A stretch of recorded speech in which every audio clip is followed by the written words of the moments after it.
I want to tell you more about a previously top secret program used for the last several years in many major cities here in the United States. There are a few different elements involved here.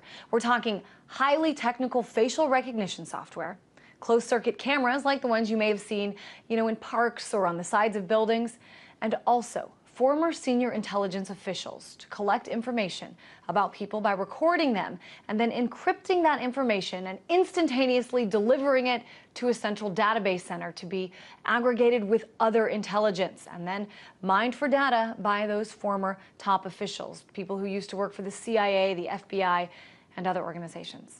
The secret program is known as TrapWire and was revealed by WikiLeaks. And a short time later, the whistleblowing website experienced what's called distributed denial of service attacks that cut access to the site to a large number of people. Now, the hacktivist group Anonymous put out a video about this, and here's their take.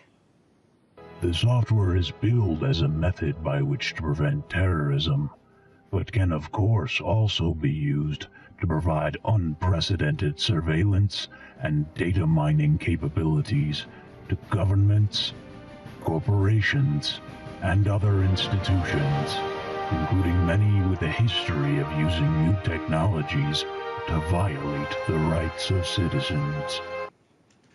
And it was our web team right here at RT that has really been on this story, getting the nuts and bolts out every day. The story is called Stratfor Emails Reveal Secret Widespread TrapWire Surveillance Program.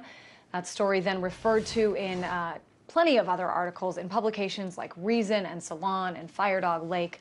And so we want to now break it down with web producer Andrew Blake himself. He joins me now in studio. Hey there, Andrew. I know this story seems to have caught a lot of attention since you first reported on it last Friday. I guess just kind of break down some of the important... Almost like too much attention. Like the way that this story has quickly spiraled out of control in just 3 days is almost like make-believe. But what's actually happening is science fiction, so it kind of makes sense.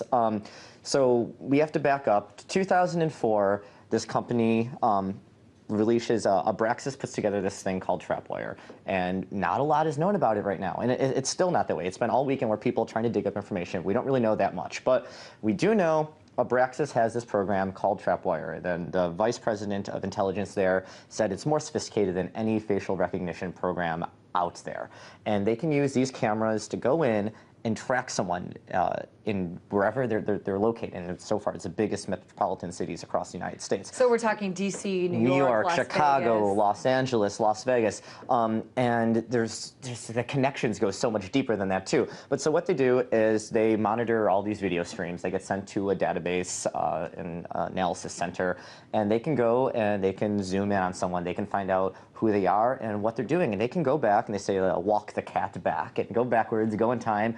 And they can start off with one suspicious activity report and go to see what this person's been doing. And they can find out who these people are, where they're going to go. So these are not criminals or suspected terrorists. Well, I mean, that's why it was established. They said that this is here. Abraxas started TrapWire back in 2004 as a response to kind of like 9/11. But it's everywhere. And when I say everywhere, we're just starting to find out really how deep this goes. Because Abraxas is kind of peculiar. Abraxas was acquired by another company based out of San Diego called Cubic. And Cubic got them a few years ago, I think it was 2010, which is like $124 million, which is nothing. TrapWire system, if you have it installed in certain cities, certain states, they're spending hundreds of millions of dollars just to have that going. So Cubic took a hold of Abraxas, in turn getting TrapWire, in turn being able to look at anyone anywhere in these cities. Places like DC, where you can't like swing a dead cat around without hitting something that's considered a critical infrastructure site, whether it's like a Department of Energy satellite office or a DHS hot dog stand or something, where anything around in DC is going to be considered a critical infrastructure site. And all of these cameras in DC, for instance, are hooked up to the DC Metropolitan Police Department, who in turn feeds them to TrapWire. And they have this massive intelligence database, but that's what I'm saying. We really have to see how far back this goes, because Cubic also runs the transportation fare card systems in New York, in DC, in Chicago, and in Los Angeles. So in a place like DC or New York, for example, you have the same company where you give them your credit card and you buy a fare card and you get on the train and you can go anywhere within 20 miles. You give that company your information, and at the same time, they have your face, and they're watching you when you get off that train. They can find you anywhere in the city. And you were referring just a minute ago to the millions of dollars that this program costs. Yes. Where does this money come from? From what I understand, it's often paid for by taxpayers. I know LA Mayor Antonio Villaraigosa was talking about it recently, and here's what he had to say. We all need to be vigilant and proactive in protecting our city from terrorist threats. With Los Angeles consistently ranking atop the list of terrorist targets, we need your help in keeping watch over our city. iWatch is a community program that partners you with law enforcement officials and provides an easy way to report suspicious behavior and activities. So Los Angeles is believed to have spent about $1.4 million That's a lot of money. on this. Talk a little bit about the money and if taxpayers are even aware that. I mean, no one was really aware that this was happening until like Thursday, Friday. And the thing is, TrapWire's been around since 2004. And before last week, you can go ahead and you can Google and you can go to TrapWire.com or .net rather and find out all about them. You can find out about Abraxas. But the reason that this is becoming so significant right now is last week, WikiLeaks released a new batch of the Stratford files that Anonymous were able to uncover from the strategic forecasting intelligence company last year. And there's a bunch of communication in there from Stratford kind of touting this program is kind of like the be-all to end-all of Big Brother. Like, this was it. This is how we're going to be able to watch everyone. And that, like, they're talking in, like, internal communication, at least in these emails that are allegedly part of the Stratford attack.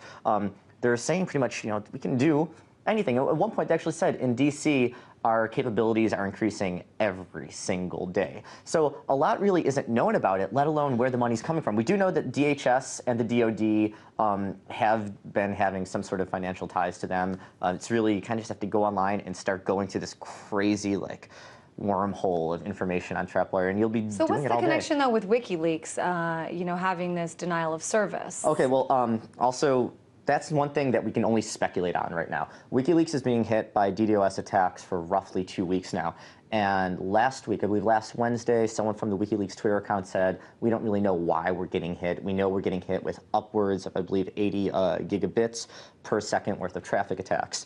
And they said one of the reasons could be like a backlash for Stratford emails that are about to come out. Sure enough, 24 hours later, that's when we start hearing this. So is Stratford, who, you know, has always had something against WikiLeaks since this hack was delivered from Anonymous to them a few months ago, are they orchestrating this infiltration together?